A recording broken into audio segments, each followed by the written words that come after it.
Right, hello, good evening, good afternoon, good morning, whatever it is, wherever you are. My name is Paul, I'm also called Knickknack.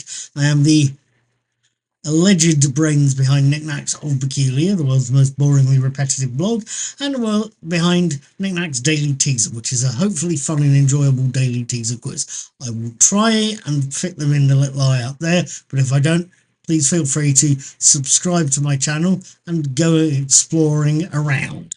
Or hit the notification bell, because when I publish a video, you get to hear about it first. At any rate, I talk about films I've watched, as and when I can see one that I can keep my attention on. And I also talk about TV shows I'm watching as well. Just recently, I've been watching the 5th and final series of Star Trek Discovery and thoroughly enjoying it. 6th of April. Last night was Thursday the 25th, and last night I saw the 5th episode, that is Mirrors. I've got the song Mirrors in the Sun going through my head as we speak, but B, I wanted to tell you what I thought. Episode 5, Mirrors, opens with the usual summary of earlier episodes and then shifts. It's 21:50. Thank you, Ripper.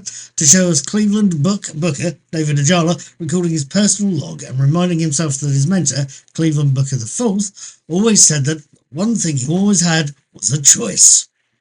Booker knows this is true from the choices, good and bad, that he himself has made over the years, and it's a maxim or an opportunity he feels he should extend to the villainous mole, Eve Harlow, as and when he meets her. He knew her as a child, as she of course was his mentor's daughter.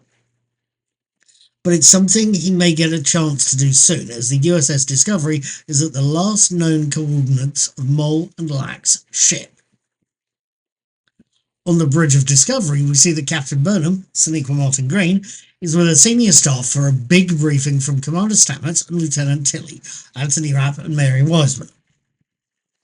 The Discovery is at the apparent location of the next piece of the progenitor's puzzle, a place that contains absolutely nothing, as Mole and Lack's warm trail disappears into apparently empty space. Empty space that hopefully may be less empty than it looks. Stamets and Tilly have realised that the area's contents, if you will, are buried deep in an obscure part of the electromagnetic spectrum, and show, or once their images have been filtered, that there's a wormhole hidden from view, a wormhole that's opening and closing on a regular basis, and only enterable some of the time. It's a metaphorical rabbit hole down which Mole and Lack's ship has disappeared. There's only one thing for it. Captain Burnham is going to need Book, a gun, a shuttle, and Commander Rayner, Callum Keith Rennie and company to beef up communications and watch her bum while she's gone. She's got a job to do. Now, what did I make of Mirrors, of an episode that possibly has a lot to unpack? First things first, my irreverent side tells me that in the flashback scenes, Mole's hair makes her look like a cross between Hermione Granger from the Harry Potter films and from Pris in Ridley Scott's Blade Runner, but that is literally my irreverent side taking over and kicking in.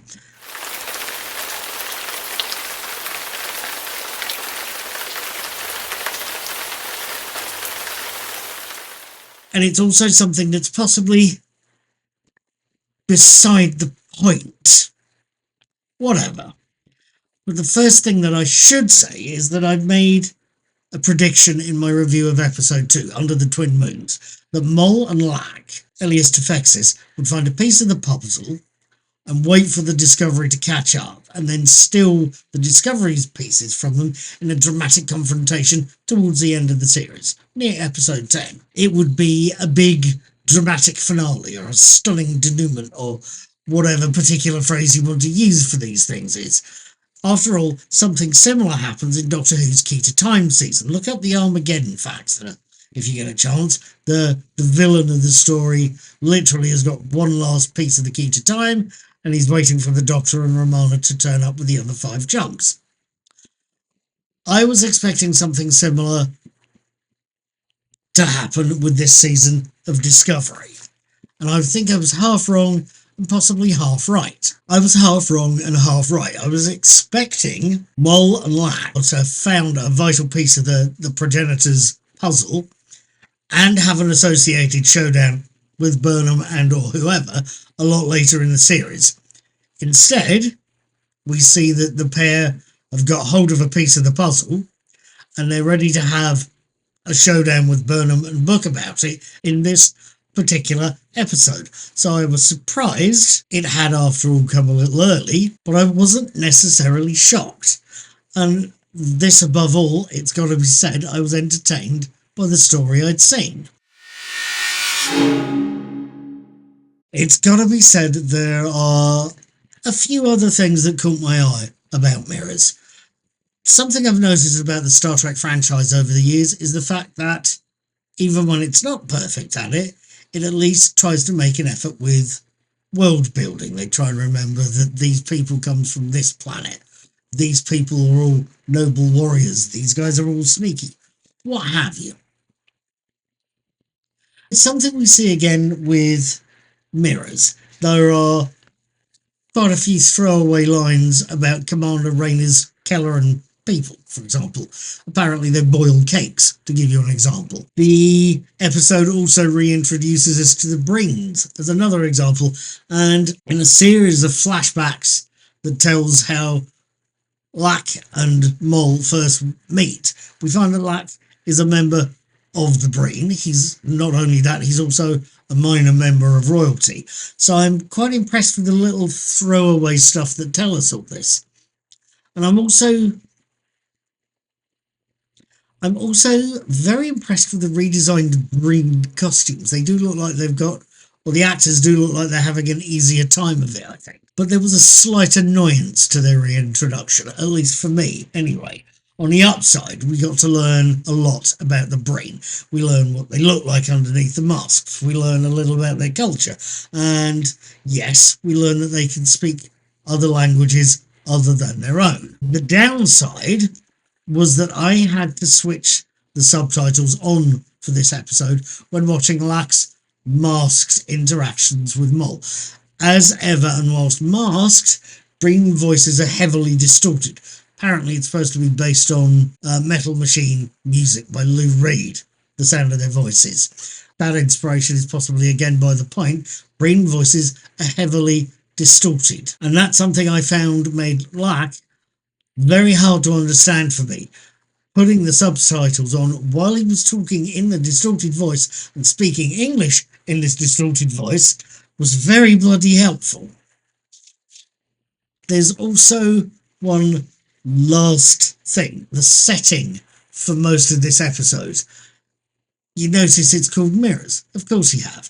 And you may or may not know that for most of the Star Trek episodes set in the franchise's mirror universe, the evil twin of the regular setting that was first seen in a Star Trek episode, a classic Star Trek episode called Mirror Mirror, will have the word in the title or a theme of reflections somewhere in the title. In the case of Mirrors, it's because the setting where Burnham and Book are fighting Lak and Mol, in the case of this episode, the ship they are on, the one that's hidden in the wormhole, the ship that Mol and Lak are hiding in, is the abandoned ISS Enterprise, Imperial Starship Enterprise, the mirror version of the Federation's USS Enterprise, the one in the original series and that gets featured in Star Trek Strange New Worlds. It's an Imperial ship that's been abandoned by its Terran crew many years earlier. Seeing that ship again leaves me quite impressed with the show's world building and with the show's production work. If even an armchair fan like me is impressed with the Terran Empire detailing on that ship, the sword pointing downwards going through an upside down Federation Delta with the redressed Strange New World sickbay sets, you can bet your favourite body parts that the production crew have done their jobs very well indeed. Now, Paul, you're saying, what did you think of Mirrors? It's got to be said, even given that one flaw, that really distorted audio, Mirrors is a perfectly fine and enjoyable episode. Did I enjoy it? Yes, I did. And given that, will I be watching the next episode? Yes, I will. That episode is called Whistle Speak, which sounds like I'm going to be needing the subtitles on again, but we'll have to see. That will be on Thursday the 2nd of May, and I will be posting my written and video reviews of it on Friday the 3rd. I will see you then. Take care, live long and prosper, and in the words of Patrick McGowan, be seeing you.